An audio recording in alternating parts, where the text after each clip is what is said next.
ଯଦି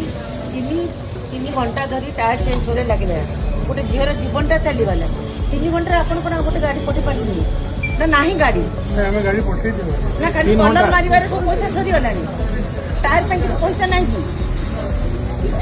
ଗୋଟେ ଝିଅର ଜୀବନ ଆପଣ କ'ଣ 50 ଲକ୍ଷ କ'ଣ 50 କୋଟି ଦେଲେ ଜୀବନଟା ଫେରି ପାରିବେ କି ତା ମାର ଦୁଃଖ ଆପଣ ଫେରି ପାରିବେ କି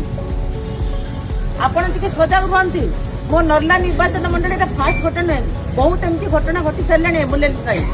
ସେ ଅନ୍ୟ ଗାଡ଼ି ନେଇଥାନ୍ତା କିନ୍ତୁ ଏଠି ଅକ୍ସିଜେନ ଅଛି ବୋଲି ଗଲା କିନ୍ତୁ ସରକାର କିଛି ଆଜି ପର୍ଯ୍ୟନ୍ତ ଆମର ହେଲ୍ଥ ପାଇଁ କିଛି ବୁଝୁନାହାନ୍ତି ଆପଣମାନେ ସଜାଗ ହୁଅନ୍ତେ ନଚେତ ଆମେ ହଜାର ସଂଖ୍ୟାରେ ଏଠି ଆସି ବସିବୁ ଆପଣ କ'ଣ ୟା ପାଇଁ ୟା ଉପରେ ଇଏ ନେଉଛନ୍ତି